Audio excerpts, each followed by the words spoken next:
Identidades.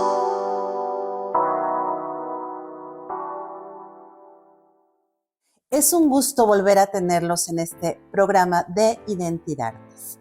Y bueno, este es un mes muy especial y justo por ello tenemos también a un invitado muy especial, que es el doctor Jaime Reyes Monroy. Buenos días, doctor. Buenos días, muchas gracias por la invitación.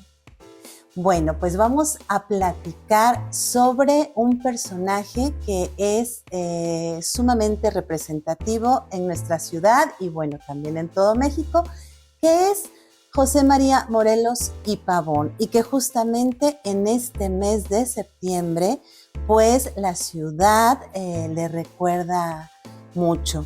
Doctor, usted fue director incluso de la Casa Sitio de Morelos, que fue la casa donde habitó este importante personaje para la independencia de México.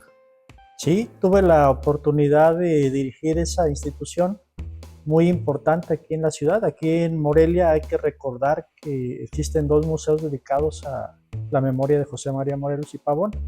Uno de ellos es la Casa Natal de Morelos, que es el museo que se erigió justamente en el espacio donde la tradición pues, menciona que dio a luz la madre de José María Morelos.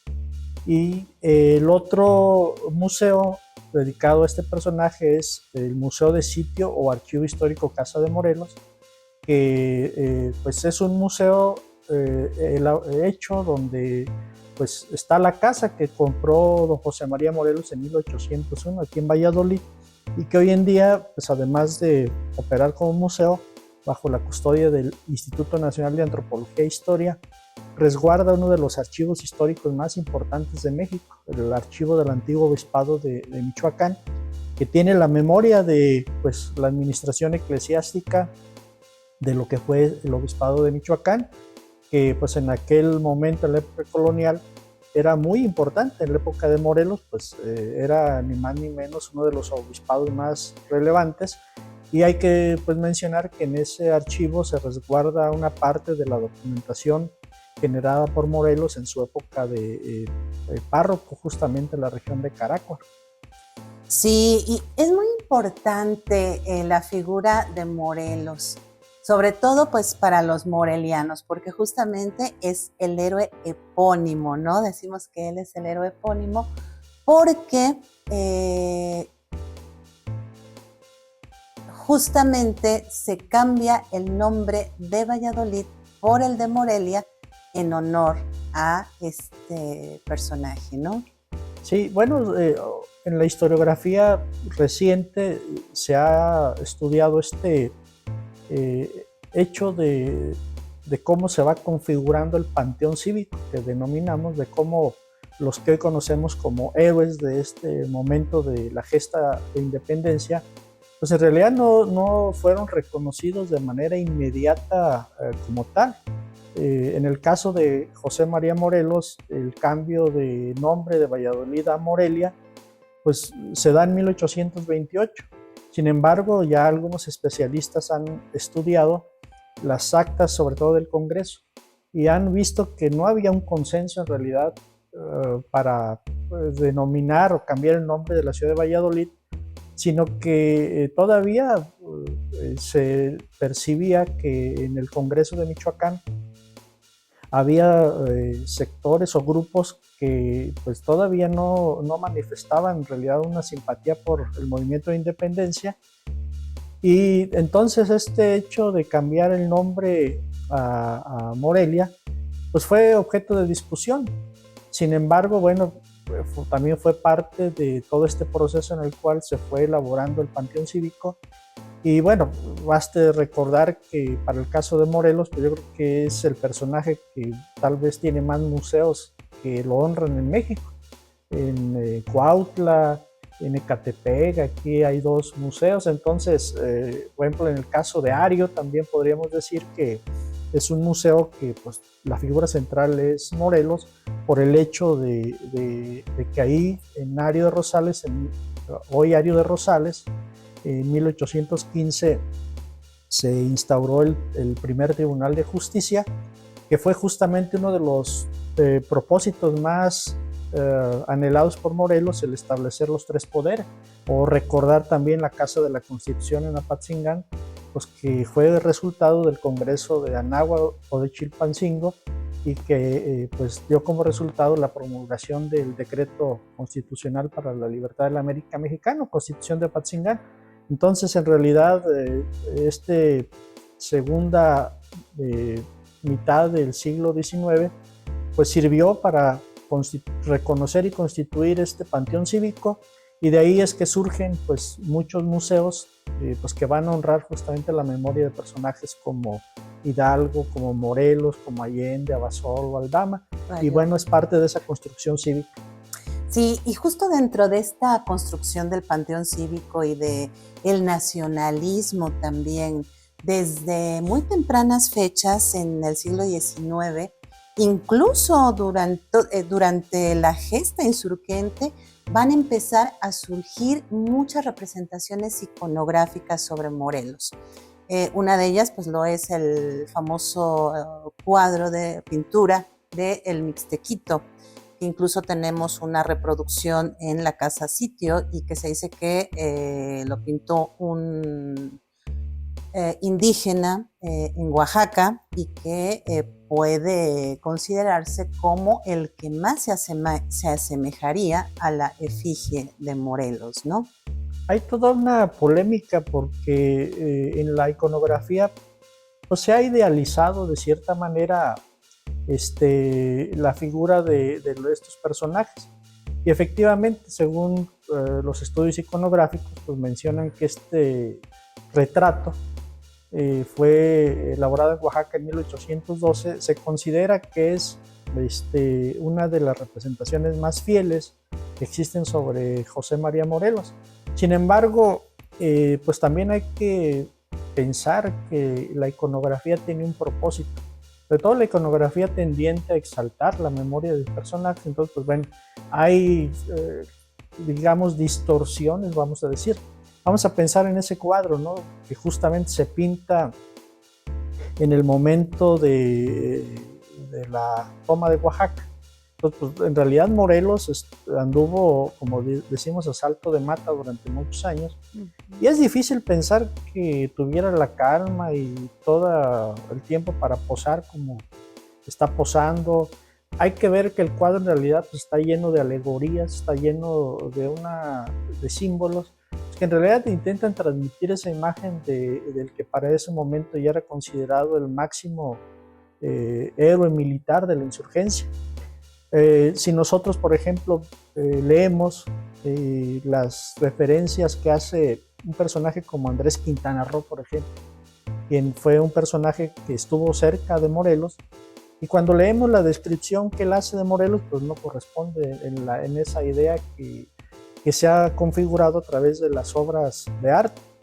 Por ejemplo, Quintana Roo dice que era una persona de muy baja estatura, dice muy fornido, tosco, habla de la verruga que tenía en la mejilla y de una serie de características físicas pues, que desde luego en la mayoría de la iconografía no aparece. Claro. O por ejemplo, recuerdo un comentario que hizo en una ocasión don Carlos Herrejón, uno de los biógrafos más importantes de Morelos, cuando hablaba acerca de cómo es que se movilizaba en las campañas militares. Entonces recuerdo que decía que ese monumento ecuestre que tenemos aquí en la ciudad pues no corresponde nada a la realidad que seguramente se daba en esas campañas en la Tierra Caliente.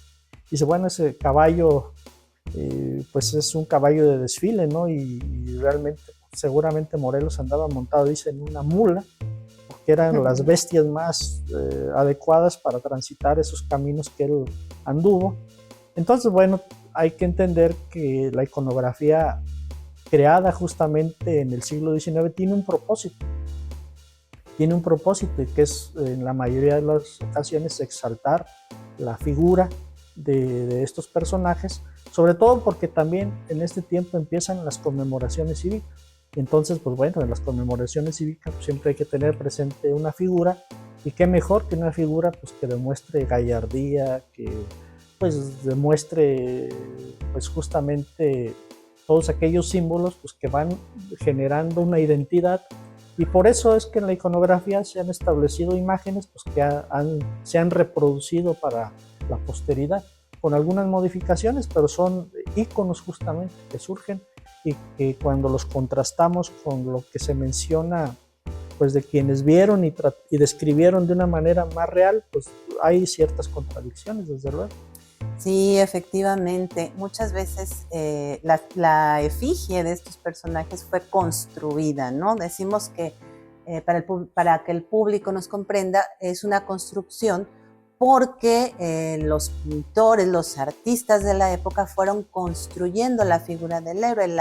El caso que más se conoce, por ejemplo, es el de don Miguel Hidalgo y Costilla, ¿no? El padre de la patria, porque de él sí se carecía totalmente de algún otro modelo, ¿no? Y se fue construyendo justamente con base a ciertas características que se necesitaban, ¿no? Para justamente representar al padre de la patria. Y bueno, además de Miguel Hidalgo, yo considero que José María Morelos es uno de los héroes que más han sido representados en todas las formas artísticas, ¿no? Aquí en la ciudad de Morelia y en todo Michoacán tenemos muchísimas obras que le representan en todos los materiales. Al público, ¿qué le recomendaría usted al público, doctor, para visitar, justamente en este mes? ¿Qué obras podría usted recomendarle al público que visitara donde aparezca la efigie de Morelos? Bueno, yo primeramente creo que los lugares imprescindibles para pues, adentrarnos en el conocimiento del personaje pues, son los museos. El museo donde, pues, el Museo Casa Natal de Morelos, donde nace justamente el personaje, porque es el ambiente de la Valladolid de aquel momento. Ahí junto al convento agustino, justamente, esta ciudad era una ciudad conventual, entonces ahí se armoniza perfectamente la arquitectura, el espacio, y pues qué mejor que un lugar como ese pues, que evoca justamente el nacimiento de un personaje trascendente en la historia. Y la casa sitio, porque bueno, pues de alguna manera esa fue una manufactura de él. Cuando compra la casa pues, tenía una sola planta, él agrega la segunda y de alguna manera fue un espacio que él pensó justamente para compartir con su familia antes de que pues, surgiera el héroe insurgente. Y aquí en Morelia pues tenemos una riqueza importante en murales. Entonces valdría la pena, por ejemplo, visitar los murales que están en el Palacio de Gobierno, el antiguo seminario tridentino, y ahí, bueno, hay una etapa, hay un mural que relata los pasajes más importantes de la Guerra de Independencia, desde luego la participación de Morelos e Hidalgo, y desde luego el Colegio de San Nicolás, creo que es el lugar indicado para visitar, además del mural que está en el antiguo Palacio de Justicia del maestro Agustín Cárdenas, que es uno de los mejor logrados, donde pues, se muestra a este Morelos justamente triunfante. Y en el Museo Regional pues, también tenemos una obra de Alfredo Salce que habla justamente de la historia mexicana, en donde pues, los defensores de la integridad nacional se denomina, y aparece Morelos desde luego en una etapa en un momento muy protagónico como parte justamente de esta gesta. Y bueno, esos podrían ser, creo, los espacios, y desde luego sin olvidar el monumento ecuestre, que además de la belleza estética, pues también tiene toda una historia, ¿no? De una conmemoración en el centenario de la independencia mexicana, y que al final, como muchos personajes, en la manera en que se les representa, el origen mismo de la pieza italiana, pues yo creo que fue en esa idea de darle universalidad a un personaje local como Morelos, ¿no? Claro. Bueno, pues ya el doctor nos ha dado pues muchos ejemplos de lo que el público puede visitar este mes. Que comparen las obras de todos esos Morelos que hay, de todas esas efigies de Morelos que existen en la ciudad. que conozcan la historia de nuestra ciudad y, bueno, pues también que sepan por qué es tan importante esta fiesta que se celebra el 30 de septiembre. Yo le doy las gracias, doctor, por haber estado con nosotros en este programa de Identidades. Muchas gracias. Michoacán, honestidad y trabajo.